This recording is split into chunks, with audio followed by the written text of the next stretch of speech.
कहानी की शुरुआत में हम एक अंधेरी रात में एक बग्घी को जाते हुए देखते हैं जिसमें एक शख्स बैठा हुआ है और उसकी बग्घी में नाम लिखा था वेन गिरेट। लेकिन अब अचानक उसे किसी की तलवार चलाने की आवाज सुनाई देती है। फिर वो बाहर निकल कर देखता है तो उसकी बग्घी चलाने वाले शख्स की गर्दन कटी हुई थी। फिर वो अब बग्घी से कूद जाता है और अपनी जान बचाने के लिए खेतों से होता हुआ भागने लगता है और एक जगह एक पुतले के पास आकर रुक जाता है। फिर अचानक उसके पीछे से वो तलवारबाज आ जाता है और अब उसकी गर्दन भी कट जाती है। फिर अब हम देखते हैं साल 1799 के समय के न्यूयॉर्क को, जहाँ हम कहानी के मेन कैरेक्टर जिसका नाम इकाबोड क्रेन है, वो एक पुलिस वाला है और उसने पानी से किसी की लाश को खोज लिया था। लेकिन उसका ऑफिसर उस लाश को देखकर फौरन बोलता है कि उसे जला दो। और इस पर फिर क्रेन बोलता है कि मुझे लगता है कि हमें इसके मरने की वजह को पहले जानना चाहिए। लेकिन इस बात पर वो ऑफिसर बोलता है कि हमें इसकी जरूरत नहीं है क्योंकि वो पानी से मिला है, मतलब वो डूब कर मरा था। और फिर ये वो समय था जहां किसी को पकड़ लिया जाता था तो उन्हें बिना किसी सबूतों के सजा दी जाती थी। इसलिए क्रेन वहां के कानूनों के खिलाफ था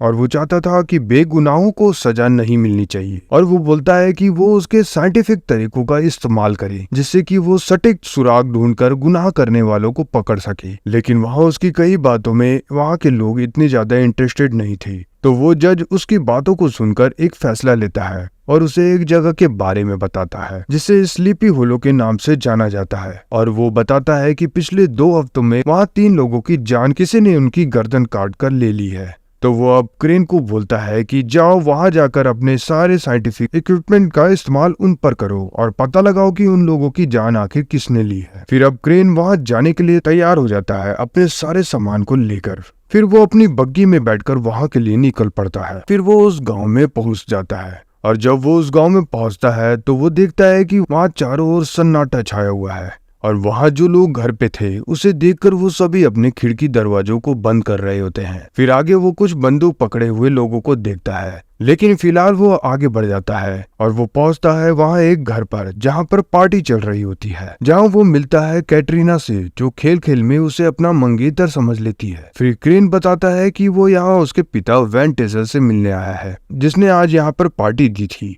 जहाँ वो मिलता है उसकी सौतेली माँ से भी। फिर वो अपने बारे में वहाँ सबको बताता है कि वो एक पुलिस वाला है और वो यहाँ हुई मौतों के बारे में जानने आया है। फिर वो जाकर वहाँ के सभी नामी लोगों से मिलता है, जहाँ वो उन 3 मरे हुए लोगों के बारे में बात करता है जिसमें वेन गिरेट और उसका बेटा और एक विधवा जिसका नाम विंसिप है और वो भी उसी तरीके से मारी गई थी। फिर वो उन सभी से सवाल करता है कि आप सभी को किसी पर शक है तो बताओ। लेकिन फिर वो सभी क्रेन से पूछते हैं कि तुम्हें तुम्हारे ऑफिसर्स ने आखिर क्या बताया है उन तीनों के बारे में। तो वो बताता है कि उसे बताया गया है कि उन तीनों की लाशें मिली है कटे हुए सिर के साथ। फिर वो क्रेन को बताते हैं कि तुम्हें गलत जानकारी मिली है क्योंकि उन सभी के सिर तो हमें वहाँ मिले ही नहीं है, बल्कि हमें आज तक उनके सिरों की तलाश है। फिर वो अब क्रेन को पूरी सच्चाई बताते हुए एक हैवान के बारे में बताते हैं कि उसे कटे सिर वाला घुड़सवार भी कहा जाता है जो ये सब हत्याएं कर रहा है। और वो बताता है कि बहुत पुरानी बात है जब जर्मन की महारानी ने एक कातिल को यहाँ भेजा था ताकि अमेरिका पर उसका कंट्रोल हो सके। लेकिन वो कोई आम सिपाहियों जैसा नहीं था,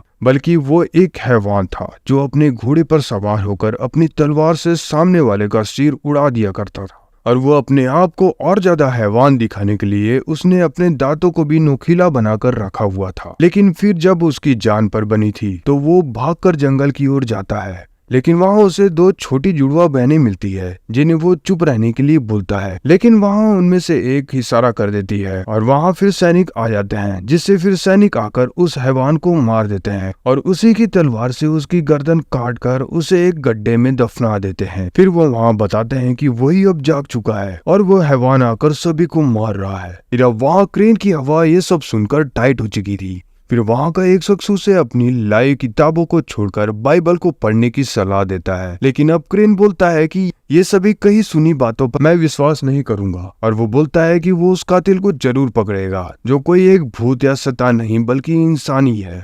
फिर रात में एक शख्स वहाँ निगरानी रखे हुआ था और उस ताक में बैठा हुआ था उसे मारने के लिए। और तभी वो देखता है कि वहाँ की सभी मसाले जैसे किसी ने जादू से बुझा दी हो। फिर वो अपनी गन उस तरफ तान लेता है और उसे अचानक घोड़े के दौड़ने की आवाज सुनाई देती है और फिर वो गोली चला देता है। लेकिन अब वो शैतान उसे वहां से भगाता है और अपनी तलवार निकालकर उसकी गर्दन आखिरकार उड़ा देता है। फिर अगली सुबह को वहाँ एक शख्स किलियन क्रेन को अपना एक घोड़ा इस्तेमाल करने के लिए देता है। वहीं अब क्रेन को पता चलता है कि उसने रात को एक और शख्स की गर्दन उड़ा दी है। फिर वो वहाँ पहुंचता है और उसे देखकर, जिसका नाम जोनाथन था, उसे देखकर उसकी हवा टाइट हो जाती है। फिर वो उसके सर के बारे में वहाँ पूछ रहा होता है जो कि गायब था। फिर वो वहाँ पूछता है कि क्या इसकी बॉडी को किसी ने उसकी जगह से हिलाया था, तो वो बताते हैं कि हाँ। फिर वो चिल्लाते हुए बोलता है कि आइंदा ऐसा कोई भी नहीं करेगा, और इसका कारण वो बताता है वहाँ के निशान को देखते हुए, और उन निशानों की मदद से वो अंदाजा लगाते हुए बताता है कि पहले उस घुड़सवार ने उसका सिर काटा और फिर वापस आकर उसका सिर वापस लेने के लिए आया, और जिसके बाद वो अपने साइंटिफिक इक्विपमेंट का इस्तेमाल करते हुए पता लगाता है कि जिस हथियार से इसे मारा गया, ऐसा लगता है कि उस हथियार को गर्म किया गया हो, लेकिन फिर भी कटी हुई जगह पर कोई भी जलने का घाव नहीं है। फिर वहाँ पर एक शख्स बोलता है कि शैतान ने जला दिया है, और ये सुनते ही फिर से क्रेन की हवा टाइट होने लग गई थी, जिसके बाद जोनाथन को दफना दिया जाता है। और फिर अब जोनाथन का बेटा, जो अब अकेला था क्योंकि उसकी माँ के मरने के बाद उसका पिता भी अब नहीं रहा था, तो वो अब क्रेन से बोलता है कि वो उसे अपने साथ काम पर रख ले, क्योंकि उसे अपने पिता को मारने वाले को मारना है, लेकिन इसमें खतरा था, तो क्रेन उसे अपने साथ काम पर नहीं रखता है। फिर वहाँ सैमुअल उसे आकर बताता है कि जोनाथन मरने वाला चौथा नहीं बल्कि पांचवा है, और उसे इतना बताकर वहां से चला जाता है। फिर अब वो जोनाथन के बेटे को काम पर रख लेता है और वहां की कब्रों को निकलवा कर उनकी शिनाख्त करने लग जाता है। तभी वो विधवा की लाश को देखता है और वो देखता है कि उसके पेट में एक तलवार का निशान होता है। फिर अब वो उसकी जांच करने वहाँ के डॉक्टर के क्लिनिक में ले जाता है, और वहाँ डॉक्टर ये सब देखकर हैरान होता है, आखिर वो ये सब कर क्या रहा है। फिर वो सभी को वहाँ से बाहर भेज देता है, और चीर फाड़ कर उसकी जांच करने के बाद उसे पता चलता है कि विंसी माँ बनने वाली थी, और उस हैवान ने उसके साथ उसकी होने वाले बच्चे तक को मार दिया है। फिर अब वो रात में उस हैवान का पता लगाने निकल पड़ा था, लेकिन अचानक ही उसके पीछे से वो कटे सिर वाला हैवान आ जाता है, और फिर क्रेन फौरन वहां से भागता है, और वो कटे सिर वाला भी उसके पीछे ही होता है, लेकिन वो क्रेन को वहां बेहोश कर भाग जाता है। और आगे पता चलता है कि वो कैटरीना का मंगेतर ब्रूम होता है, जो उसके साथ मजाक कर रहा था। फिर वहीं क्रेन को अपनी माँ के बारे में सपना आता है। खैर, इसके बाद वो अपने कमरे में जागता है। फिर वो कैटरीना से मिलता है और उसे सवाल करता है कि गैरेट और टेसल के बीच के रिश्ते के बारे में। फिर वो बताती है कि जब उसके पिता यहाँ आए थे तो गैरेट ने उसकी मदद की थी, जिसकी बदौलत आज वो इस मुकाम पर है। फिर वो उसे गैरेट का पुराना टूटा हुआ घर दिखाने ले जाती है जहाँ वो पहले रहा करते थे, और फिर वहाँ वो वही निशान बनाती है जिसे क्रेन की माँ बनाया करती थी। खैर, फिर आगे क्रेन मैजिस्ट्रेट के साथ था और वो विंसिप के बारे में कुछ सवाल जवाब कर रहा होता है, लेकिन तभी वहाँ सिर कटा घुड़सवार पहुंच जाता है और वो मैजिस्ट्रेट का सिर उड़ा देता है और उसका सिर लेने आता है, जो क्रेन के पास आकर गिर गया था, और वो उसे आकर वहाँ से ले जाता है। और ये देखकर क्रेन वहीं बेहोश हो गया था, और अब वहीं उसकी हालत ये सब देखकर इतनी खराब हो चुकी थी कि वो अपने कमरे तक से बाहर नहीं आना चाहता था। फिर वहाँ वो अपने बिस्तर पर उस सिर कटे के बारे में बताते हुए दोबारा बेहोश हो जाता है, और सपने में फिर से वो अपनी माँ को देखता है जिसे उसके पिता पकड़कर कहीं ले जा रहे होते हैं। तभी उसकी आँख खुल जाती है। फिर अब वो अपने डर पर काबू पा लेता है और सभी को बोलता है कि उसे उस हैवान को उन जंगलों में ढूंढने जाना है, लेकिन उसके साथ वहाँ जाने के लिए कोई भी तैयार नहीं होता है। लेकिन वहाँ जोनाथन का बेटा तैयार हो जाता है और वो दोनों फिर निकल पड़ते हैं। फिर वो मैक्बेथ से पूछता है कि तुम्हारे पिता का वैन गैरेट से कोई लेना देना था, तो वो बताता है कि वहाँ वो उसके लिए ही काम किया करते थे, लेकिन फिर वहाँ उन्हें महसूस होने लग गया था कि यहाँ कोई भी जानवर और पक्षी तक नहीं है। और वो फिर वहाँ से आगे बढ़ते हैं जहाँ उन्हें एक गुफा मिलती है जहाँ एक बूढ़ी जादूगरनी बैठी हुई थी। फिर अब वो जादूगरनी क्रेन को वहाँ रोक मैक्बेथ को बाहर जाने के लिए बोलती है और अपने आप को जंजीरों से बांध लेती है, और फिर वो उस कटे सिर वाले के बारे में बताते हुए एक रस्म करती है, जिसके बाद उसमें एक आत्मा घुस जाती है और वो उसे उस घुड़सवार तक पहुंचाने का रास्ता बताती है। फिर वो दोनों वहां निकल पड़ते हैं, लेकिन वहां उसे रास्ते में कैटरीना भी मिल जाती है, जो उसका साथ देने वहां आ गई थी। फिर वो पहुंच जाते हैं उस पेड़ के पास जहाँ से वो घुड़सवार आता है, और उस पेड़ पर क्रेन को वहाँ खून लगा हुआ मिलता है। फिर जैसे ही उस पेड़ की जड़ों को वो काटने लगता है, वहाँ से बहुत सारा खून निकलता है, और वहाँ वो उसे हटा कर देखता है तो उसे वहाँ बहुत से कटे हुए गायब सिर मिलते हैं, जिसे उस हैवान ने काटकर यहाँ छुपा कर रखा हुआ था। फिर वहाँ उसे उस पेड़ के पास उस हैवान की तलवार भी गड़ी हुई मिलती है।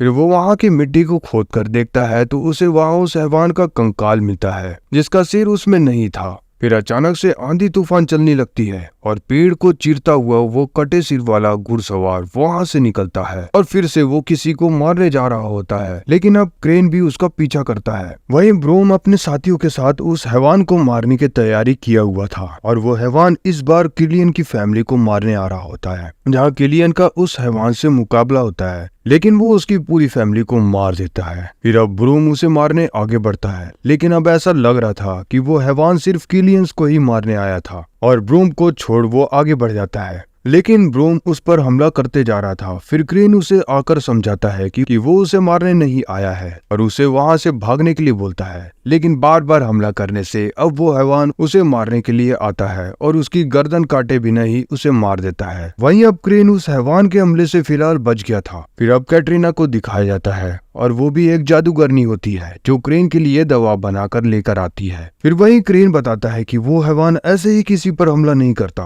बल्कि उसे किसी का हुक्म मिलता है, जिसके बाद वो सिर्फ उसी की गर्दन काट कर ले जाता है। लेकिन ब्रूम ने उस पर जबरदस्ती हमला किया था, जिसके कारण उसने उसे मार दिया और एक बार फिर से उसे अपनी माँ का सपना आता है, जिसके बाद वो घबराकर उड़ जाता है और कैटरीना को बताता है कि उसकी माँ एक जादूगरनी थी, लेकिन फिर उसके पिता ने उसकी माँ को मार दिया उसकी आत्मा को शैतान से बचाने के लिए, और उसी समय से उसने आस्था पर विश्वास करना छोड़ दिया। फिर अब अगले दिन कैटरीना की सौतेली माँ भी वहाँ क्रेन के लिए दवा लेकर आती है। फिर अब आगे क्रेन सभी लोगों को एक दूसरे से लिंक कर देख रहा होता है कि आखिर वो कंट्रोलर कौन है जो उस हैवान को कंट्रोल कर रहा है। फिर अब उसे एक राज की बात पता चलती है कि वैन गेरेट ने छुपकर उस विधवा विंसिप से शादी की थी और उससे होने वाले बच्चे के नाम पर उसने अपनी पूरी जायदाद लिख दी थी। फिर अब उसे सबके मारे जाने का राज पता चल गया था और वो बताता है पहला पादरी जिसने उसकी शादी कराई, और फिर डॉक्टर लैंकेस्टर ने उस विधवा की देखभाल की, और फिर मैजिस्ट्रेट ने उसे कानूनी पनाह में रखा, और वो उस नोटरी वाले की भी बात कर रहा होता है जिसने उसकी कागजी कार्यवाही पूरी की थी। अब जोनाथन को भी इस सब का गवाह बनाया गया था, इसलिए उसे भी फिर उस हैवान ने मार दिया,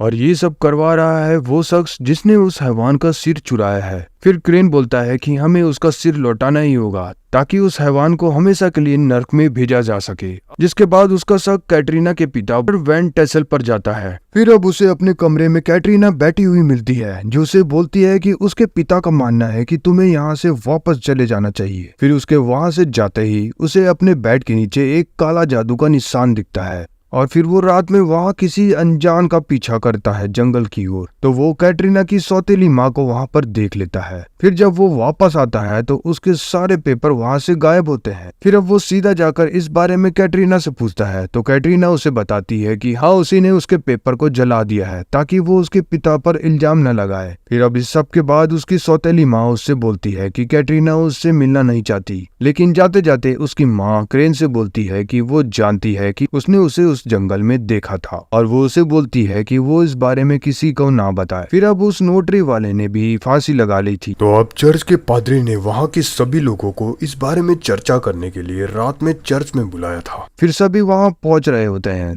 तभी वहाँ जब बगीचे में कैटरीना की सौतेली माँ बैठी होती है तो उसके पीछे से वो हैवान आ गया था। फिर आगे बोल्टस आ जाता है और वो कैटरीना को बताता है कि उस हैवान ने उसकी माँ को मार दिया है, और फिर वो हैवान उसी तरफ आ रहा होता है।